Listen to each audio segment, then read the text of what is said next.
අනේ මන්ද බං මේ කැම්පස් වල එපා වෙනවා බං එන්ඩ් කියයි මිඩ් කියයි අරක කියයි මේ කියයි එපා වෙනවා බං. ඒ කියන්නේ බං මේ විෂය කරුණු සියල්ලම තියනවා බං. සියල්ලම තිබ්බට වැඩක් නැහැ අපි දන්නේ නැහැනේ බං. මේ මැසිබර කාලගුණය සහ මේ සීතල කාලගුණයත් එක්ක වැඩ කරන්න බොහෝම අමාරුයි බං. ඒ කියන්නේ මන් දැන් මේ සෑහෙන් ලොටුනා බං මේ මං ඇහැරලා ඉන්න මාර්ගෙමක් දෙනවා බං ඒකම්ම දැනේ බං ඇහැරලා ඉන්න එකම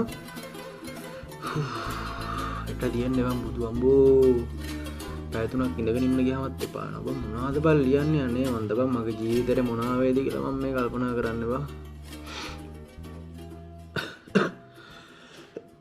යස්සේ සෙම බං